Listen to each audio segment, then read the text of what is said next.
So last night's episode of Smackdown featured the return of The Rock for the first time on WWE TV since the first episode of Raw on Netflix back in January.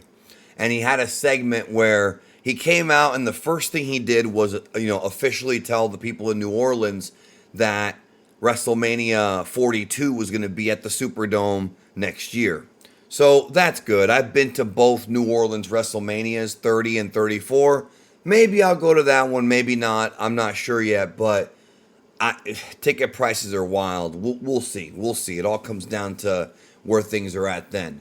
But then he called out Cody Rhodes. Now, if you remember, on the Raw on Netflix, Rock comes out and not only puts over Cody Rhodes as being a great champion, but they have like a toast together of that new drink he's got, and he was talking about Mama Rhodes, and then Cody comes out and like shakes his hand, and I was very confused. I did a video ranting about it because Rock basically came out and killed his WrestleMania match with Cody that he had already built up last year, both in the build-up to WrestleMania 40 and the night after WrestleMania 40 when The Rock and Cody had that long segment in the first hour of Raw the night after WrestleMania. And then also The Rock made a brief appearance at the Bad Blood show and was sort of staring down Cody and Roman. So The Rock comes back, and at first I'm thinking he's going to... the first thing I thought was that he was going to challenge Cody to WrestleMania next year. That WrestleMania in New Orleans is going to be Cody versus The Rock. So I'm thinking, okay, maybe he got his schedule cleared. Maybe he's going to do it next year. I'm thinking optimistically. Then we had the weirdest, strangest promo exchange that I've maybe ever seen on television, not involving some type of a drug trip, not involving somebody being on something. Okay, this was, I don't know what's really going on.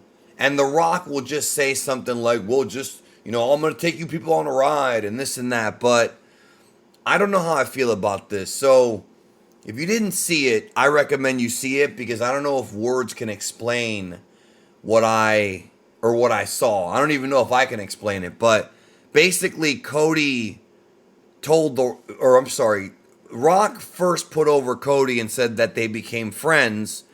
And then over the past year, they became friends. And Cody was like, yeah, that wasn't on my bingo card, which I'm guessing happened off screen. The problem with this, and this is something that I made a comment about on social media and with the people I was watching the show with, and this entire segment felt like I missed an entire season of television and I started at the next season. Imagine if you're watching like The Sopranos or The Wire and you miss season 2 and 3 and you go from 1 to 4. That's what this felt like. It felt like there was a piece of this story that didn't play out on TV, that didn't make sense, that Cody didn't mention in any promo, or The Rock, for the entirety of 2024, where they're all of a sudden friends. I do not like the fact that this is happening, and I'm going to go into why in a minute. Then The Rock basically tells Cody that he needs you to be my champion. And at first, Cody looked very confused, and so was everybody. If this is their hook for a storyline, I don't think this really hooked me. All it did was confuse me. Because Cody naturally was like, okay, you want the WWE title, that makes sense. That's what Rock said the night after Mania. Now, if we put aside the whole Rock and Cody became friends thing, let's just say they did become friends and it happened off screen, right? Let's just say that happened. They can still sort of tangle that road and weave the story to where they end up becoming enemies again. I wouldn't like that. That's not my ideal situation, but it is something that can still be salvaged.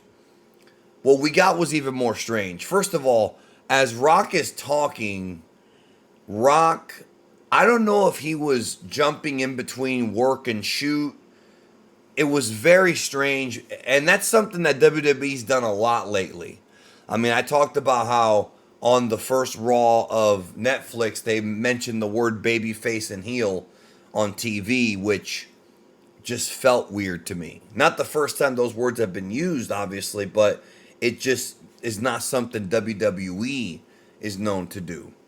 So, what I was thinking as I'm watching this is, does The Rock understand that, like, not everybody understands what happened last year, and that documentary they put out, like, this is not part of the in-universe WWE canon. He said that he wanted to wrestle Roman Reigns and that Cody spoiled it, even though in reality it was the other way around. Cody was booked to wrestle Roman, and The Rock came in wanting that match, despite The Rock being offered that match at 3 other WrestleManias and Rock rejecting it. So I don't know if we're ever going to get the Roman and Cody match. I'm sorry, the Roman and Rock match. And to be honest, I'm not sure if they're going with that here either. So Cody assumes that Rock wants the WWE title. Again, that makes sense. Rock is the chairman of the board. He's the most powerful man in universe and one of the most powerful in the world, as far as like in the real world of WWE and Endeavor and TKO, right? Very powerful guy. And this right here felt like I don't know if The Rock is aware of this or not, but this is, if the storyline is that Rock is abusing his power to make changes, because when he was announced for Smackdown, some matches were canceled. But if that's The Rock's idea, it's hitting a little bit too close to home, because he's really walking that razor's edge where he's got go away heat with me now. Like, I don't want to see Cena versus Cody. I'd rather see Rock versus Cody. I've said that before. But now it's getting to the point where The Rock is overstaying his welcome. And I'm not sure if The Rock himself understands that. Maybe he does. Maybe this is all part of the plan. Maybe he is one step ahead of the audience. But I don't know. So Rock instead tells Cody, I want your soul, Cody Rhodes. I want your soul. Very unusual thing to say.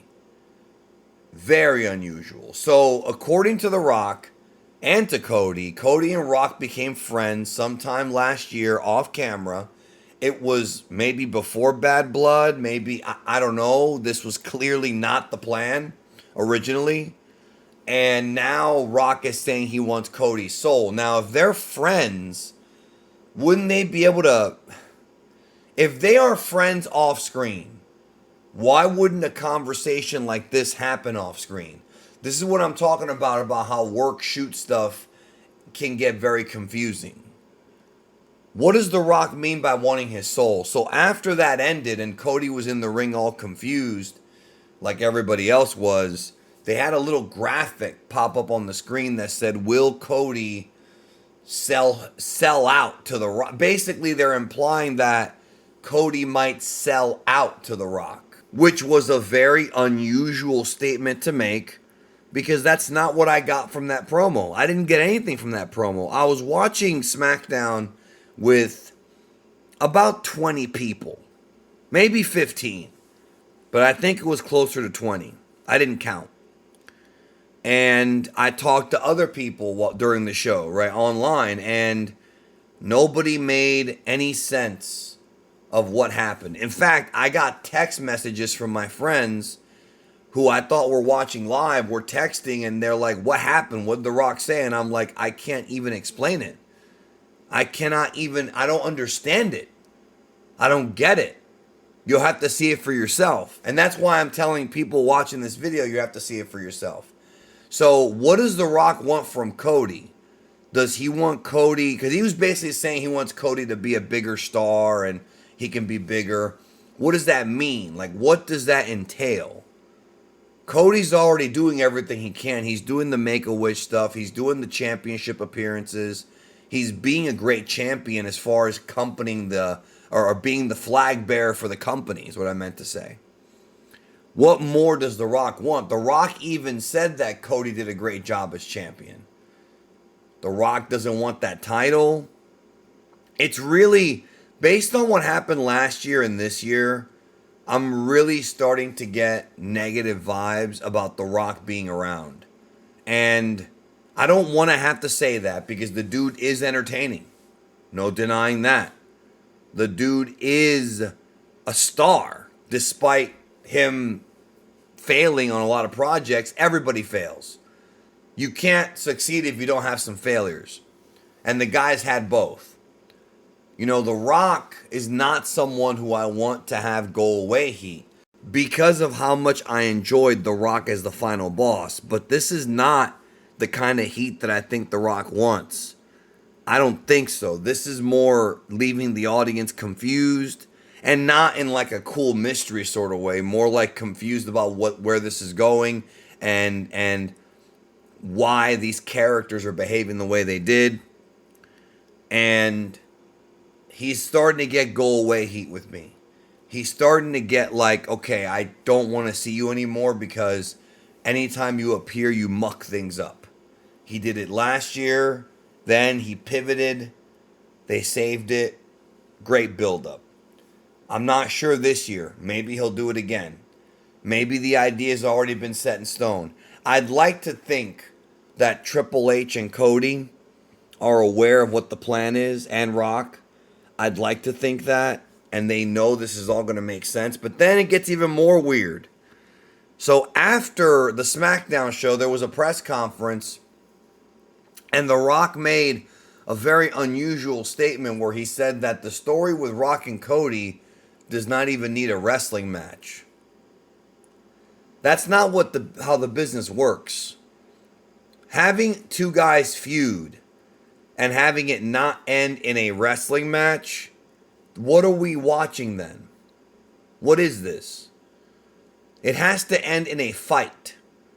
Whether you want to call it a wrestling match or not, you can call it a brawl, you can call it a fight. It has to end in a physical confrontation. That's what sells tickets. The Rock and Cody talking to each other might be entertaining for television, but that's not going to sell tickets to the ultimate climax of the story. I do not understand what the hell's going on. It really feels like Rock is showing up whenever he wants. Matches are getting cut for time or moved around, which I knew was going to happen the minute he was announced. And that is not the kind of heat you want with WWE wrestlers or fans, because this is what CM Punk and others were complaining about back in 2013, 2012. But now it's actually worse, because at least at that time, The Rock felt like one of the boys. He was wrestling, more than just one match. He was obviously younger. Now, with The Rock saying something like, well, Cody and I doesn't have to end in a wrestling match. Well, no, it kind of does, man. Like, it kind of does. If it ends up being a situation where The Rock is actually too out of shape or too hurt to wrestle, and somebody else steps in and Rock corners them, okay, maybe they can get away with that. But there has to be some kind of a fight where somebody wins. That's just what this is.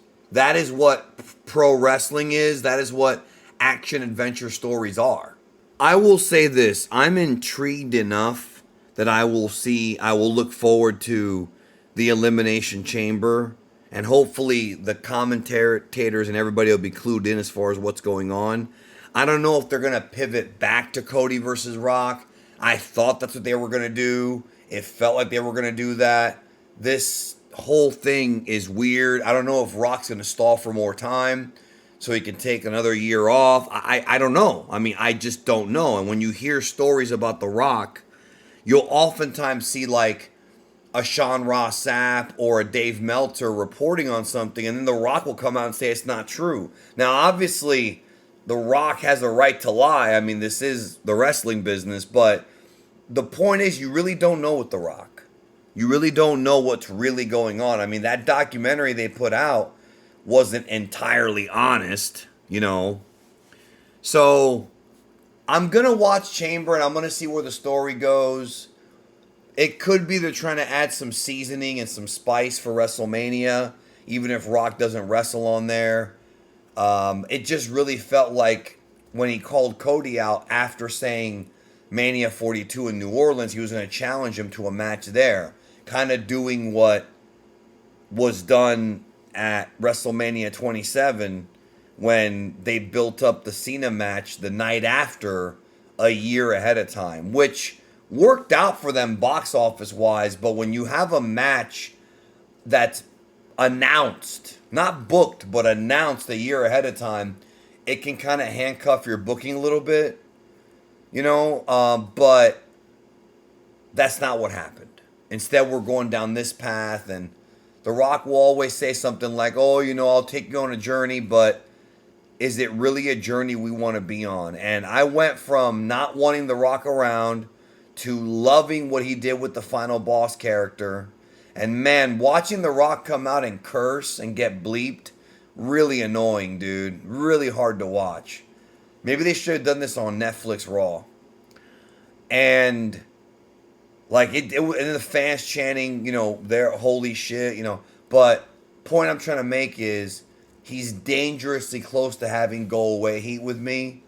And apparently people in Hollywood also think he's getting go away heat. So hopefully The Rock, I'm not going to be one of those guys that talks about The Rock's ego or any of that. I don't know the guy. He seems like a nice guy, but you really don't know somebody. Just how they act in public. And I'm not going to be one of those guys that shits on him until we have the full picture. You know, and I respect him for pivoting last year, but this is just a strange story. So go ahead and leave your theories in the comments, because maybe you can help me figure this out. Maybe, not necessarily saying you have the answer, but maybe you'll spark my mind, or maybe you will have the answer, or maybe a couple of you will have a piece of the answer, or maybe nobody will have the answer except for The Rock.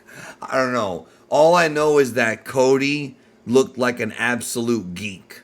Cody looked like an absolute geek in there with The Rock. I did not like the way Cody was treated. It felt like The Rock was patting him on the head saying, good job, Cody, good job. I don't like that, man. This is your top babyface world champion. Come on. Anyways, I'm out, man. Take care. See you guys soon.